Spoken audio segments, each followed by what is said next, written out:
Olá, pessoal. Mais uma vez estamos aqui no nosso podcast da Casa Hope, né? Esse podcast, na realidade, é um podcast que tem a finalidade de utilidade pública, de nós informarmos a população brasileira, a sociedade brasileira, sobre as questões médicas, não é? A Casa Hope é uma instituição que tem 30 anos, de acolhimento a crianças com câncer.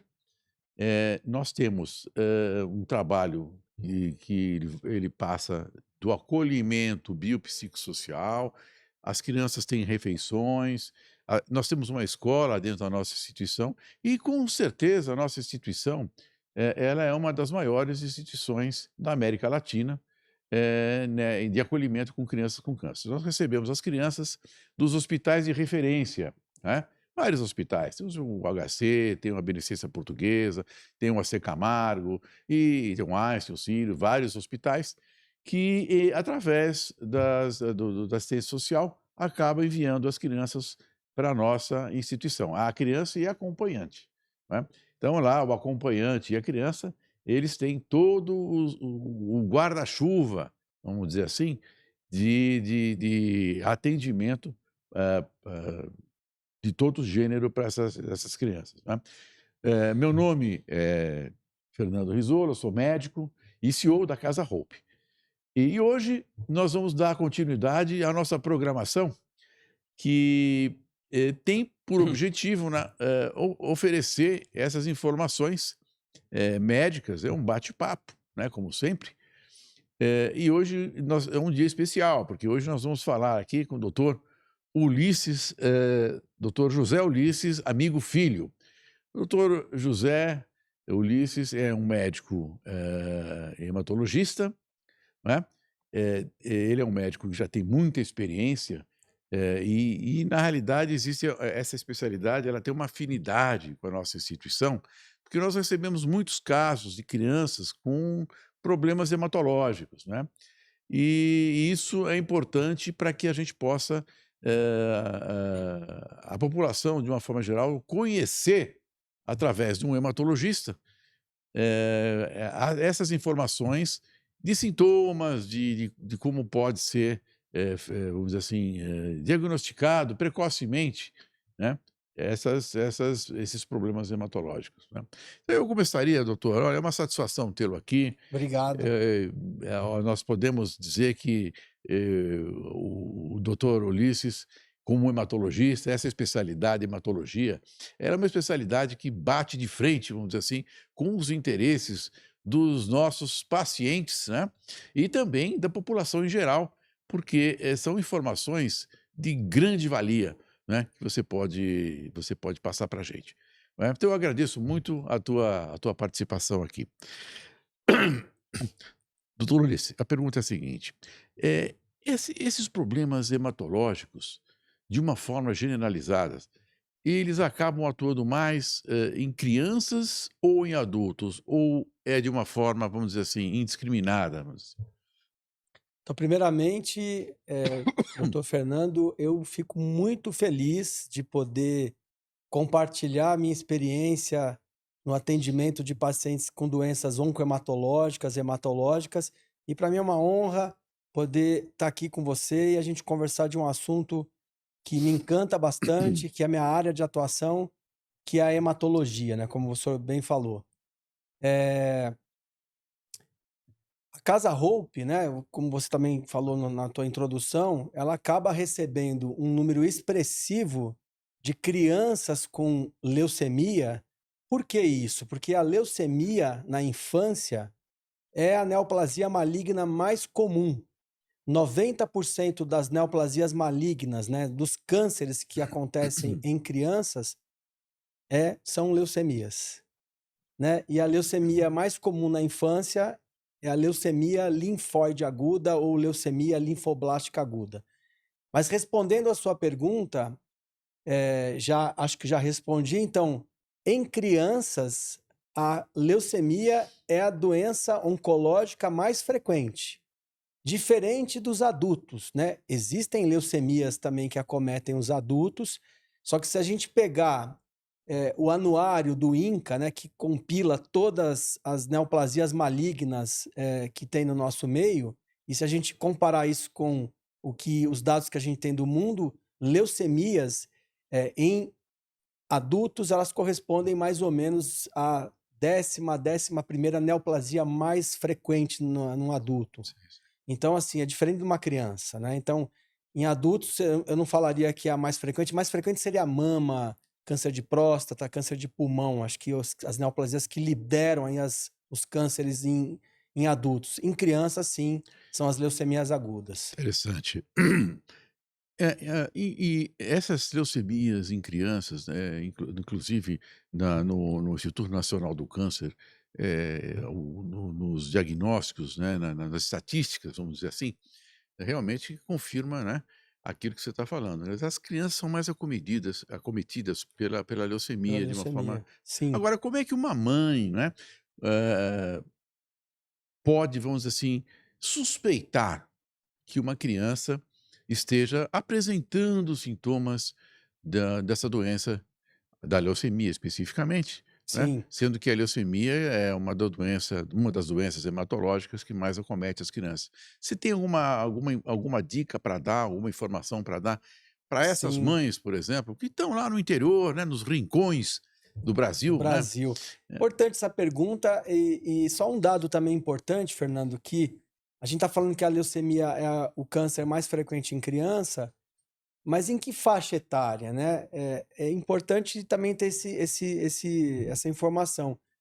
A maioria das leucemias na infância, nas crianças, elas acontecem mais ou menos quando a criança tem uns 4, 5 anos de idade. mas pode acontecer até os 19 anos, por aí. Exatamente. Você tem a leucemia, vamos dizer assim, na pré-adolescência, aquela criança que já tem 9, 10 aninhos, 11 anos de idade, e a leucemia também dos adolescentes, né? Vamos falar Sei. essas que tem com criança de 15, 16 anos. Mas de uma forma geral, para a gente não especificar, tentar falar de uma forma mais genérica, né? Os sintomas principais de leucemia, a criança começa a ficar mais apática, Sim. ou seja, ela deixa de brincar. A criança fica mais amuada, mais quietinha, não quer participar das brincadeiras com os amigos, começa a ficar pálida, começa a ficar branca demais, o lábiozinho dela vermelhinho começa a ficar mais pálido, branquinho, o São olhinho. sintomas, assim, inespecíficos na realidade, né, porque, Inespecíficos. por exemplo, tá pálido pode ser um problema também, sei lá, alimentação, né, Isso, mas é a uma própria anemia também já é um exatamente. sinal, né. Anemia. Então, Exatamente. exatamente, a palidez, ela está se referindo, né, a um sinal de que algo está acontecendo, talvez com queda de hemoglobina, ou seja, uma anemia. Sim, Então, seria a palidez, apatia.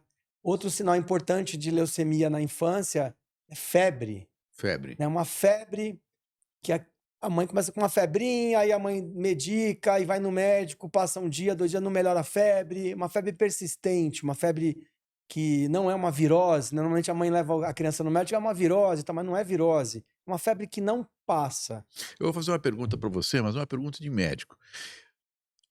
Você acha que os médicos, por exemplo, essa mãe que você está falando aí, né, mãe passa no médico, vai no pronto-socorro, o menino tá pálido, às vezes no pronto-socorro, às vezes nem fazem um hemograma para saber se tá, Sim, passa exatamente. batido, a criança está com febre, né, o menino está com febre, a menina está com febre e tal. Você acha que, por exemplo, um médico clínico geral, de uma forma ou de outra, ele demora para mandar para o hemato? Quer dizer, ele fica, vamos dizer assim, não por mal, mas até nem por falta de conhecimento, mas digamos assim, vai para o hemato só quando um negócio já está. Como é que É, você sente isso aí? Isso é interessante é saber, importante essa pergunta, Fernando, não é? mas a coisa que acho que é mais importante é que o diagnóstico, ou pelo menos a suspeita do diagnóstico de uma leucemia, tem que ser um tipo de, vamos dizer assim, de atividade do escopo de todos os médicos, né? Sim, Todos os médicos que estão à frente de unidades básicas de saúde, de UPAs, né? De pronto-socorros espalhados, como vocês também falam, nos rincões do Brasil, tem que ter o mínimo conhecimento, essa questão que eu falei da febre, da palidez, da apatia, às vezes a criança começa a ter dor óssea, que é um sintoma também importante na criança. tem que ter esse conhecimento básico, vamos falar Essa assim. dor óssea pode ser já uma metástase, alguma É coisa? que dor óssea em criança de leucemia, que às vezes os médicos rotulam como dor de crescimento, é muito comum falar Ah, nisso, não é dor de crescimento. É uma dor por expansão da medula óssea. A medula começa a ficar repleta, né, da célula da leucemia, que a gente chama de blasto, e aquela presença do blasto intramedular no ambiente da medula óssea gera, né, dá esse quadro de dor óssea, que é muito comum também, que é um outro sinal, aliás, um outro sintoma da leucemia, né, a dor óssea. Então, essa pergunta do hemato é importante. É claro que tem que ter um especialista depois, quando você tem uma suspeita grande da doença, mas tem coisas assim que antecedem a avaliação do hemato, que é esse conhecimento básico que sim, todo médico pediatra, todo médico sim, clínico à frente de unidades tem que ter para poder exatamente, pensar em leucemia. exatamente. Se você não pensar na doença, você não É, faz o diagnóstico. principalmente nos casos de anemia, né, que é tão comum em criança. Quer dizer, a Isso. criança está com anemia, vai no pediatra, aí o pediatra fala: "Não, vamos fazer um exame aqui, ó, vamos dar anemia ferropriva que ele deve ter", Isso. e aí vai, e o tempo vai passando e, né, É que muitas a maioria das vezes é anemia ferropriva mesmo, mas é ter esse olhar. mas pode não ser. Pode não ser, mas é exatamente isso. Você tem que ter esse olhar, entender, abrir um leque de possibilidades, principalmente quando a coisa não está evoluindo bem. Você começa a tratar de uma forma, aí passa, sei Porque lá. você passa a administrar ferro Isso e também é uma com o outra coisa. tempo, Não está não melhorando, está a criança melhorando, e quer dizer. nunca vai vir só anemia, né, Fernanda? Assim, sempre vem outras coisas juntas, né?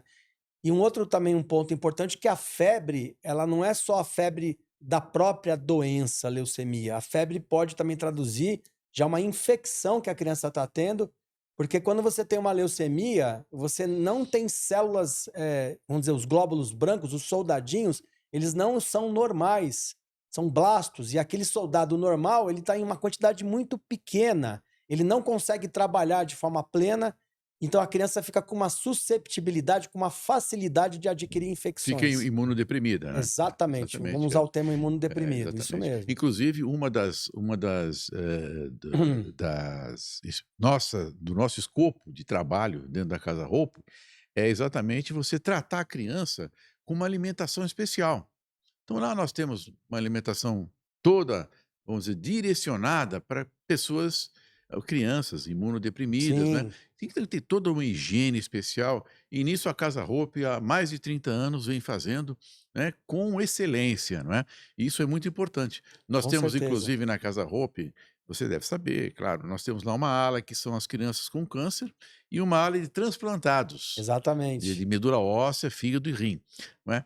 Como é que você vê essa área dos transplantes de medula óssea no Brasil, em crianças e em adultos? Como é que você enxerga isso? Quer dizer, nós estamos evoluindo, com essa política de transplantes que, vamos dizer assim, por parte do SUS, que nós atendemos só Sim, SUS. o importante, você falou de transplante de uma forma geral, né? A gente tem que enaltecer o Brasil no cenário nacional, no cenário, aliás, no cenário mundial, no nosso país, que a gente tem um programa de transplantes no Ministério que é um exemplo no mundo, né? Um programa que consegue atender mais de 90% dos transplantes de órgãos que são realizados no nosso meio, eles são capitaneados, são administrados, vamos dizer assim, são gerenciados pelo Sistema Único de Saúde via Central Nacional de Transplantes. Então a gente é um exemplo mundial quando a gente fala do tema transplantes.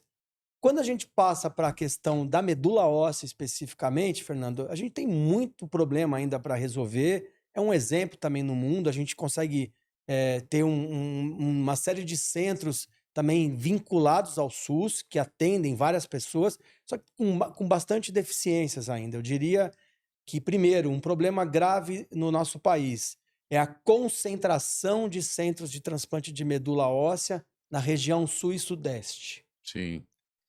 Se você pegar o mapa aí e tentar identificar no Brasil onde estão esses centros, você vê que a maioria está no sul e no Mas você sudeste. está falando a concentração, mas é concentração, baseada num escopo de dados, de Sim, de número. eventuais, doadores Não, de ou número de locais para se realizar o na transplante. realização. Entendi. Hospitais Porque, credenciados para a vamos dizer assim, realização do um transplante. doador que seja compatível, isso você acha Isso, no exatamente. banco que é nacional, Eu estou falando assim de de hospitais hospitais. capacitados, com unidades específicas para realizar o procedimento. Sei. Isso é um primeiro problema. Outro problema também em relação a essa questão das unidades é que são poucas as unidades, além de estar concentrado na Sul e Sudeste, que fazem transplantes em crianças. Verdade. Então, É verdade. e existe hoje no Brasil, na verdade, vazios assistenciais. Você pega a região norte não tem nenhum centro de transplante que faça transplantes pelo SUS. Recentemente foi inaugurado uma unidade na cidade de Belém, no estado do Pará, só que é uma unidade que está atendendo pacientes de operadora de saúde, pacientes que têm convênio. Sei. Centro-Oeste, eu diria a mesma coisa, tirando a cidade de Brasília, né, nossa capital federal. Então, ou seja, tem muito problema ainda, primeiro em relação às unidades, né? E outro problema grave também é o número de leitos. Tá? Então, hoje, apesar de a gente ter vários centros credenciados, capacitados para fazer transplantes no Brasil, eu diria que existem filas.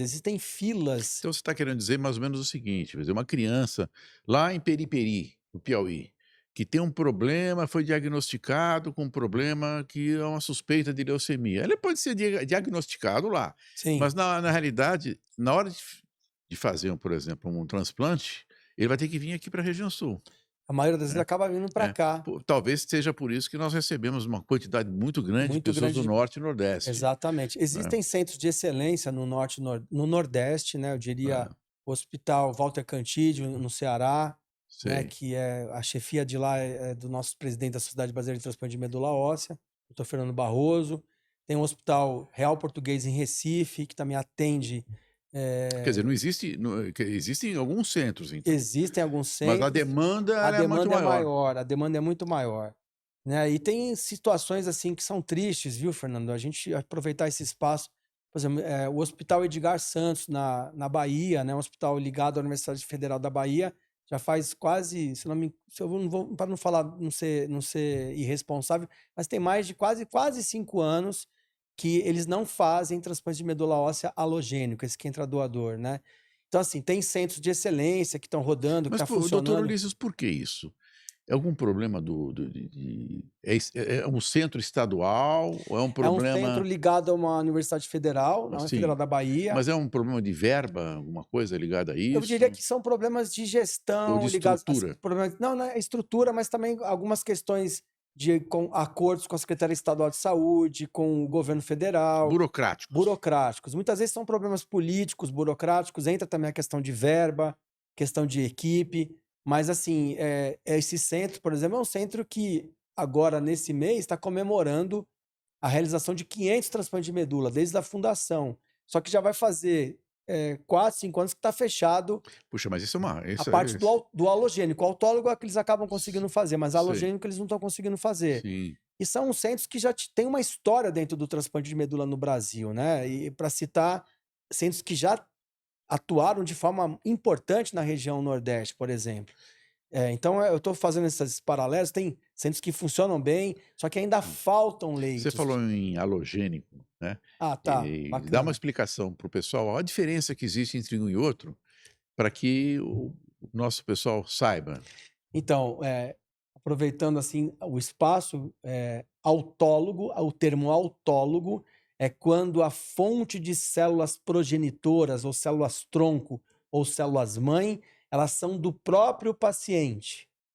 E normalmente esse transplante autólogo, em crianças, eu diria que a doença que é o carro-chefe do transplante autólogo são crianças que têm neuroblastoma, tumor de Wilms, são as doenças que também transplante em criança, alguns tipos de sarcoma e outras doenças metabólicas, que a gente usa o transplante autólogo. Em adultos, a gente usa esse transplante para tratar principalmente mielomas e linfomas. E também não esquecer dos linfomas nas crianças também. E o halogênico é quando existe a participação de um doador compatível, né? Então, o halogênico é quando tem a participação de um doador. Existe um doador dessas células progenitoras, que pode ser um doador da própria família, que a gente diria um doador aparentado e um doador que não é daquele núcleo familiar, que é o doador não aparentado. Tá bom, gente? Só para esclarecer aí Não, o termo ótimo. que eu usei, alogênico, autólogo e halogênico. Ótima explicação, ótima explicação. E você acha que, por exemplo, o tratamento das leucemias, vamos falar leucemias, porque leucemias que são a patologia que mais acomete as crianças, né? Sim, Vamos dizer assim. A possibilidade de êxito desses tratamentos de uma forma genérica é bom? é excelente. É, que boa Né? notícia. Outra informação importante para a população, que aqui a gente está num espaço de utilidade pública, é que leucemia hoje na infância, eu diria que você tem uma chance de cura que está próximo dos 100%. Não vou falar 100, mas em torno de acima de Mas 95%. isso tem uma relação com a detecção precoce ou Tem uma independe relação. disso? Porque se você pega, por exemplo, um tumor num adulto, um Sim, tumor de cólon, por exemplo, se ele pegou no começo, um tumor de próstata, por exemplo. Se ele pegou no começo, tal, tá lá encapsulado, não tem problema nenhum, tira, resolve, às vezes não tem recidiva, não tem problema nenhum. No caso das leucemias, doutor Ulisses, a situação também é parecida? Pegou com febre no começo, fez né, medula óssea lá, um mielograma, mielograma, diagnosticou a doença. diagnosta, ou se deixar um pouquinho mais para frente, já perdeu o trem aí, né? Sim, é importante o diagnóstico precoce, isso é fundamental, né? Mas diferente desses tumores que você citou, Sim. próstata, mama, né? Esse Você tem, tumor você tem sólido. uma janela maior, É né? uma janela maior, eu diria assim, porque não existe esse conceito de metástase, né? Ah, Na leucemia. A leucemia é uma doença da medula óssea, então a medula está comprometida. Eu diria que é importante fazer o diagnóstico precoce na leucemia para evitar que você comece a ter complicações da progressão da doença no decorrer do tempo.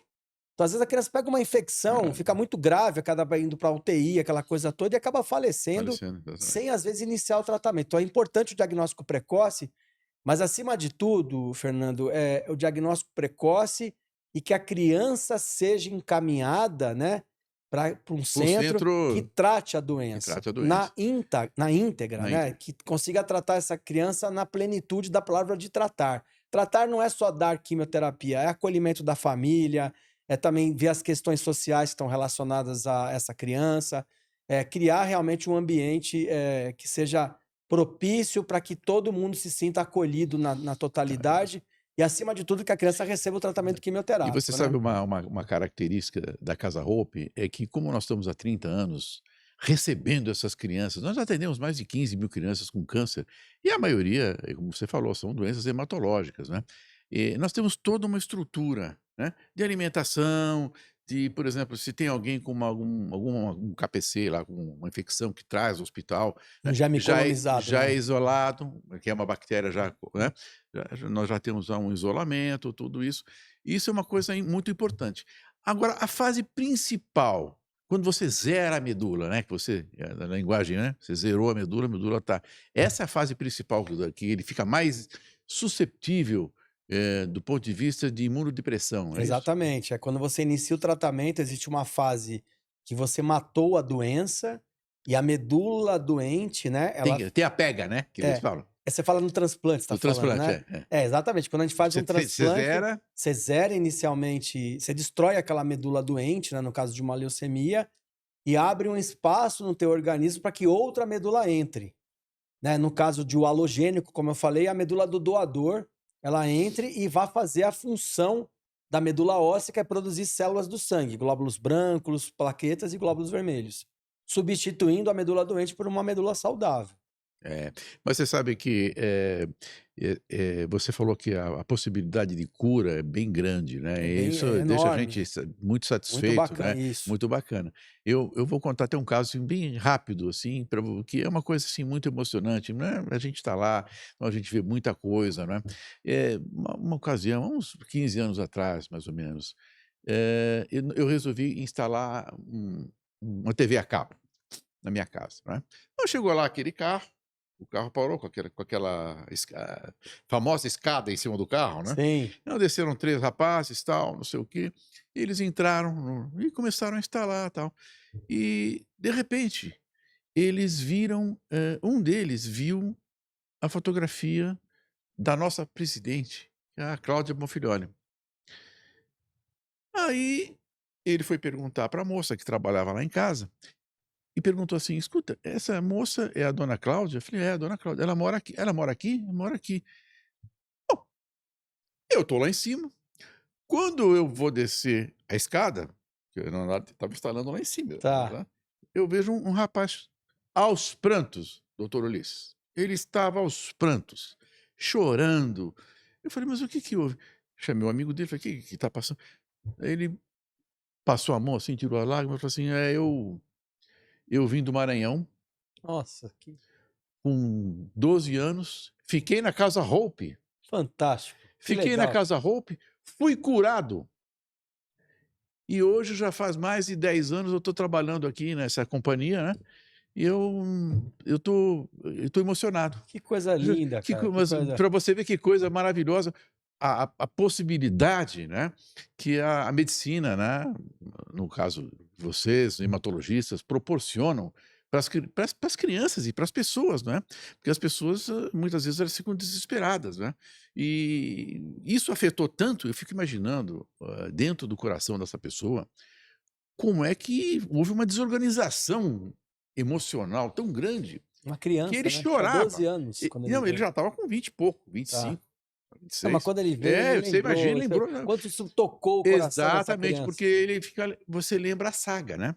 A mãe sai, deixa o marido lá no Piauí, sei lá, Maranhão, deixa mais 4 filhos, né. Mas eu gostaria, assim, parabenizar aqui, como médico, todos os hematologistas, né, em nome aqui do nosso querido doutor Ulisses, porque é um trabalho maravilhoso, né. Nós estamos aqui nos enfrentando o Brasil é um país pobre, né. Nós, recebemos as pessoas e muitas vezes as pessoas, não têm nem a alimentação que elas têm na cidade delas, né.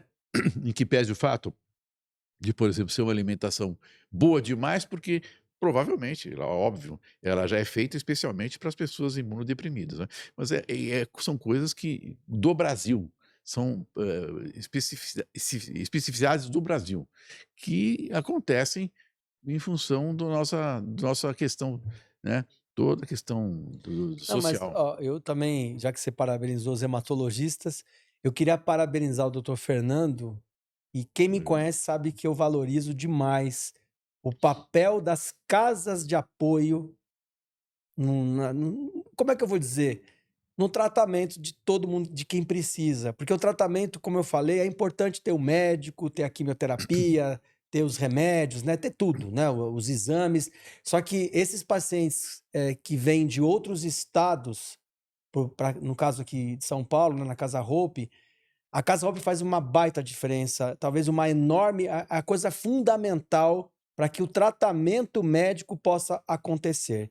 Se a pessoa não tiver onde ficar, onde tomar banho, onde se alimentar, se ela não tiver um acolhimento, como eu falei anteriormente, não tem como a gente tratar desses pacientes, não só crianças, adultos também.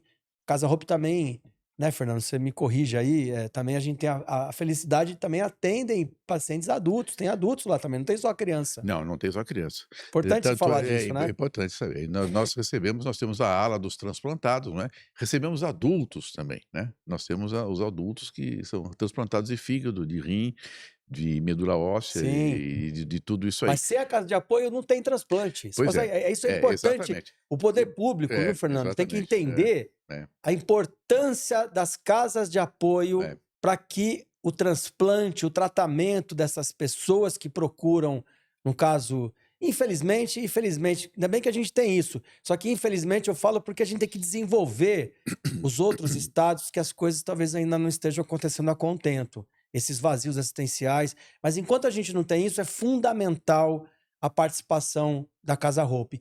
E uma coisa importante também, mesmo que a gente desenvolva centros de transplante, centros de oncologia, de oncohematologia no Brasilzão afora, muitas vezes o paciente não mora perto da capital, ele mora longe.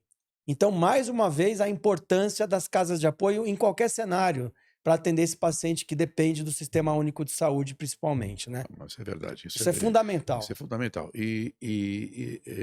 Isso me faz lembrar que no caso da Casa Hope especificamente, que é talvez a maior que exista na América Latina, nós recebemos inclusive pacientes da Bolívia, do Paraguai, Sim, né, de todo canto, até, mas a grande quantidade de pacientes, eles são exatamente do norte. Você falou que do vazio, né, assistencial. assistencial, É né. bonito Eu falar isso, gostei né? dessa palavra, É bonito, vazio mas é existencial. triste. É uma Bonito, coisa. mas é triste, É, bonito, mas é triste. Porque você imagina um diagnóstico desse, a mãe fica, né, se uma criança com retinoblastoma chega aqui e descobre que é retinoblastoma, olha mãe, você vai ter que ficar aqui 1 ano, quer dizer, aí nós já temos toda uma estrutura, um guarda-chuva de atendimento, que nós fazemos isso há 30 anos, a gente só faz isso, né, em que pese o fato que nós estamos querendo agora dar voos mais, vamos dizer assim, ousados na área da medicina, né. Mas eu queria fazer uma pergunta, doutor Ulisses, que está me provocando aqui. Se fala em PROAD, né. O que é o PROAD? PROAD. Obrigado pela pergunta. Fico feliz de você ter falado do PROAD. O PROAD, Fernando, é algo criado, né, pelo Ministério da Saúde, pelo governo federal, no ano de 2009. A sigla PROAD é Programa de Aprimoramento e Desenvolvimento Institucional. O que significa isso, né? Então, o Ministério, através de critérios que foram estabelecidos lá, ele elencou. Hoje a gente tem 6 hospitais ditos de excelência no Brasil, que, mais uma vez, infelizmente, todos estão na região sul e sudeste, tá? Mas é o que a gente tem. Hospitais ditos de excelência. Então, esses hospitais, através do PROAD, eles vão contribuir com projetos discutidos e montados juntamente do Ministério para poder melhorar o SUS, melhorar o Sistema Único de Saúde. Como é que funciona isso? Então, o hospital, como é que ele é estimulado, vamos dizer assim, a fazer esses projetos? Ele tem uma isenção fiscal, Ah, tá. entendeu? Então, o que acontece? O imposto, principalmente COFINS, se eu não me engano, são 3 impostos que o hospital fica isento de pagar. Um deles é o COFINS, eu não vou lembrar dos 2. Isento de pagar, então aquilo que ele pagaria de impostos vai ficar, teoricamente, retido no hospital para que você consiga usar esse dinheiro para fazer projetos discutidos com o Ministério para em alguma área que o Ministério julgue estratégico, julgue importante para o país. Sim. Né? Então, hoje a gente tem 6 hospitais PROADs no nosso país, né, no Brasil, e esses hospitais têm vários projetos, né, na área de saúde. Inclusive no Nordeste também tem Exatamente. hospitais. Então, é importante frisar que Tem mais no Sul do que. os projetos. Ou tá Não, os dividido. projetos são para o Brasil todo, Brasil né? todo. Brasil todo. Então, tem projetos que têm atuação, até inclusive em saúde indígena, só para você ter ideia, tá? Não Então, diga, né? não é uma coisa só de. A gente está falando bastante aqui de leucemia, Mas de isso já foi oncologia. implementado? Já implementado. A gente comemorou agora, né, no ano de 2024, 15 anos de projetos PROAD no Brasil, né? Nesses 15 anos, eu tenho um dado para te passar de 2009 a 2022, existiu cerca de quase 8 bilhões de reais de isenção fiscal que foram investidos na saúde, Me diga uma coisa, doutor Ulisses. com mais de quase 750 projetos. É importante ter esse número. Você vê a grandiosidade que é isso. De 2009 até 2022. Eu não tenho um dado atualizado para falar até agora, 2024. Existe algum projeto no PROAD no que diz respeito a transplante de medula óssea? Sim, nós temos hoje, né, 2 projetos que, vamos dizer assim, que estão relacionados a transplante de medula óssea.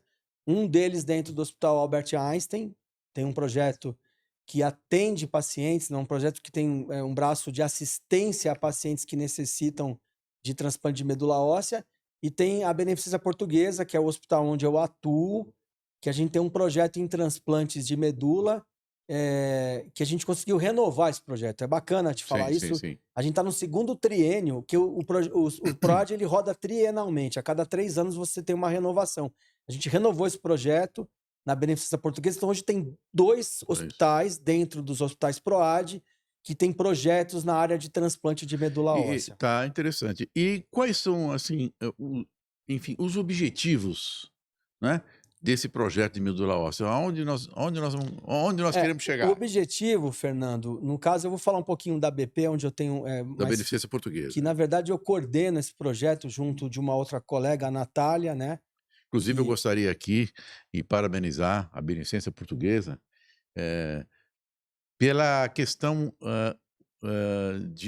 humanitária até, porque a Beneficência Portuguesa é uma instituição, né, localizada aqui em São Paulo, e que ela também envia muito paciente para nós, inclusive ela contribui, né, também de uma forma eh, eh, monetária, de doação, né, para nossa instituição. Então, eu gostaria de agradecer aqui a Beneficência Portuguesa pelo belíssimo trabalho que vocês fazem e pela vontade também de fazer com que esses projetos de casa de apoio, principalmente como para nós, tenha validade e tenha continuidade. eu fico muito grato de você estar fazendo Ah, esse elogio não, mas é aqui. verdade. Você sabe que É, nem todos, eu digo aqui isso publicamente, não tenho nada para esconder.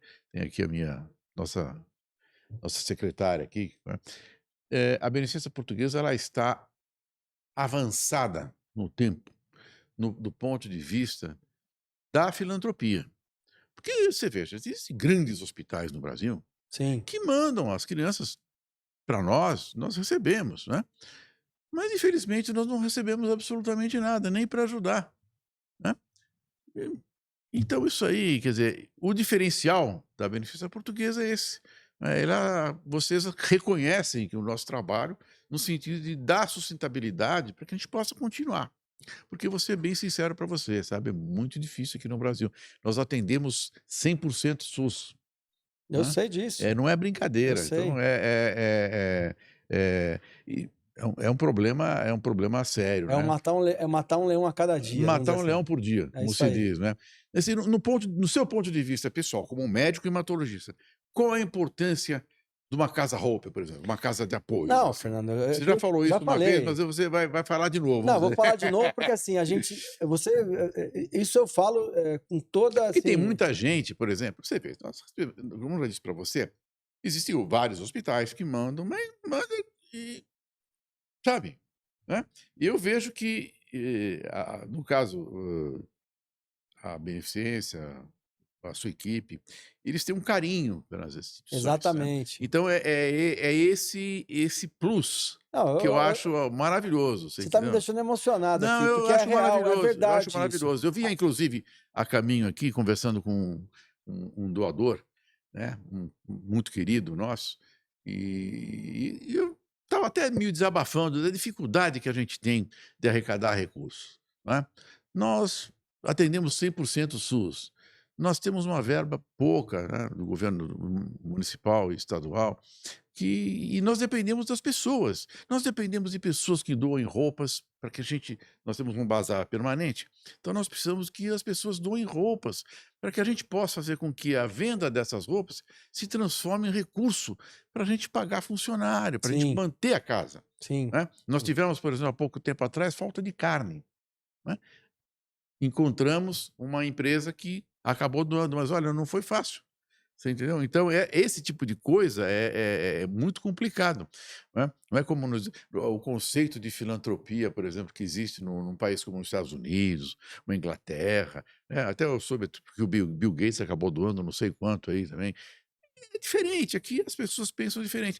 E depois da pandemia, doutor Ulisses, nós tivemos um problema, tanto é que a Rede Globo, ela teve lá na nossa instituição, porque eles têm um instituto que eles medem a quantidade de doação para todas as instituições. Não estou falando só da Casa Roupa, estou falando de Tá. todas. Caiu 50% depois da pandemia. Não sei se as pessoas ficaram mais insensíveis ou algum problema, não sei qual é, né. Então, eu gostaria de salientar aqui, você que está nos assistindo, nós precisamos de recursos, nós precisamos de apoio, nós precisamos de roupas, de doações, para que a gente possa fazer isso perdurar, permanecer, né. E está aqui o doutor Ulisses, que é um hematologista, né, e outros que já passaram por aqui, e sabe da importância de dar continuidade desse nosso trabalho que nós fazemos há mais de 30 anos, né? Fernando, então aproveitando que você está falando disso, fala para os nossos ouvintes como que ele pode fazer para doar. Acho que é importante você falar como é que Não, entra em contato com a Casa não, é Hope. muito fácil. É só vocês pegarem o telefone, ligarem para 5056 9700. 5056 9700. 5056 9700, né? E fala com a Darlúcia, ela vai atender o telefone. E quando é móveis, quando é alguma coisa mais assim pesada, nós retiramos, né? Se também você tiver uma quantidade muito grande de roupa, nós retiramos. É claro que no interior fica um pouquinho mais complicado, né? Tal. Mas nós temos lá, as doações são recebidas na nossa própria instituição. Sim. Deixar lá e na nossa própria instituição nós recebemos. Você está fazendo um bem para várias crianças, né?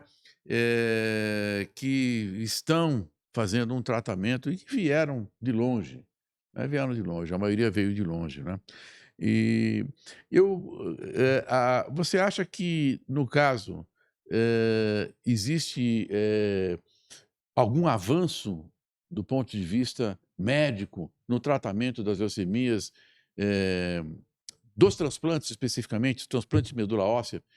Porque você chegou a me comentar certa vez, eu conversei com você falou: olha, sabe, nos Estados Unidos, me parece que o transplante de medula óssea ele já é feito em outros locais, né? Já existem umas tecnologias aí mais avançadas onde pode ser feito em clínica. Existe isso? Me explica, me dá uma. Na verdade, Eu eu fiquei acho até que entusiasmado, o né? que a gente conversou, Fernando, os transplantes são feitos ainda dentro de unidades hospitalares, né? O que existe hoje, que é uma coisa que acho que a gente teria que desenvolver no Brasil, porque você abrir unidades de transplante é muito caro. Sim. Abrir uma unidade com toda a parafernália, vamos dizer assim, que é necessária para fazer transplante é muito caro. Então, primeiro, acho que tem que aproveitar melhor as unidades de hematologia, as unidades de internação, para fazer transplantes, principalmente transplantes autólogos, que são de baixa complexidade. Então, a gente tem que otimizar o uso dos leitos hospitalares, sem aquela coisa toda do transplante, né, que a gente sabe que existe para montar uma unidade. Então, primeiro ponto, aproveitar as unidades de internação, né, de oncologia, de hematologia, até de medicina interna, mas você montar unidades para poder fazer transplante autólogo. E os transplantes ditos halogênicos, né, e mesmo os autólogos, existe uma outra modalidade, que é uma outra coisa que também que a gente tem que tentar aprimorar, não digo modalidade, mas aprimorar, é fazer transplantes que a gente chama de transplantes ambulatoriais. Pois é, isso aí é uma. É uma coisa bacana. Uma novidade, uma revolucionária. É uma revolucionária, só que é o seguinte, para isso é fundamental, não tem como fazer isso sem participação de entidades como a Casa Hope. Sim. Porque o paciente tem que ter aonde ficar, aonde dormir, aonde tomar banho, tem que ser um local limpo, adequado, com uma equipe de profissionais que entendam o funcionamento, a dinâmica de um paciente transplantado. E outra coisa importante, a proximidade da casa com o centro transplantador. Tem que ter algum problema. A gente tem a felicidade, né? Nosso hospital, a Beneficência Portuguesa, de ser próximo da Casa Hope, então para a gente seria muito interessante poder fazer isso. E o transplante ambulatorial nada mais é do que o paciente interna, faz a quimioterapia de preparo para o transplante, que dá para fazer até ambulatorial essa quimioterapia, só que ele vem de manhã no hospital, passa por consulta médica, colhe exames, é avaliado, faz algum tipo de medicamento que precisa ser feito, ele volta para casa, depois ele volta à tarde para o hospital e a gente faz a infusão da medula óssea ambulatorialmente. Depois o pós-transplante ele é feito com ele fora do ambiente hospitalar. Mas isso já está sendo feito em algum lugar? No Brasil? No Brasil, assim, tem alguns serviços privados que fazem isso. Privados, Privados, tem. Isso existe no Brasil. Em São Paulo tem algumas clínicas que fazem isso. Só que eu não vejo isso, assim... Tem algumas experiências também em alguns hospitais públicos também fazendo isso, mas é muito incipiente. É algo assim que... a Beneficência faz isso ainda? Não, a gente não faz isso ainda, mas é algo que a gente está estudando, validando, entendendo melhor como estruturar isso. Eu só espero que essa experiência seja feita conosco. Com certeza. Com a nossa parceria. Com certeza. Que seria uma honra. Com certeza. Bom, doutor Ulisses, eu acho que nós já iríamos quase todas as dúvidas. Olha, foi maravilhoso esse bate-papo que Obrigado, nós ótimo. tivemos aqui, não é? Eu gostaria de agradecer a sua presença, a Beneficência Portuguesa, todo o trabalho que vocês fazem lá dentro, que eu sei que realmente é de uma benemerência muito grande, e contar com vocês que gostam de acompanhar aqui os nossos podcasts, né? Que aqui é o podcast chamado Esperança contra o Câncer, o podcast da Casa Hope, né? Que nós vamos ter outros profissionais, né, aqui discutindo, falando sobre medicina e outros assuntos também, para que você possa, aí onde você estiver, no Brasil, né, ter informações de utilidade pública. Olha, um bom dia para vocês, né, e eu agradeço mais uma vez. Se Obrigado, você Fernando. quiser dizer alguma coisa, Não, eu queria agradecer a oportunidade de imagina. poder falar sobre um tema que é o meu dia a dia, a minha vida como profissional. E mais uma vez, Fernando, externar aqui a minha gratidão pela existência da Casa Hope. Quantas pessoas já se beneficiaram da Casa Hope? Esse exemplo que o Fernando lembrou do rapaz que foi montar lá a TV a cabo, né? Então, assim, e muitos ainda que vão usar a Casa Hope, vão passar por lá e vão ser tocados no seu coração, que o trabalho que eles fazem lá é um trabalho maravilhoso. E eu, só para finalizar, a junção da medicina, da arte médica, dos medicamentos, a revolução na farmácia, né, farmacêutica, com os novos medicamentos, não tem sentido algum se a gente não tiver entidades como a Casa Hope atuando conosco para a melhoria da sociedade brasileira. Muito obrigado, Fernando, pelo convite, viu? Eu que Agradeço agrade demais. eu que agradeço você e até a próxima, pessoal. Contamos com a sua presença. Um forte abraço.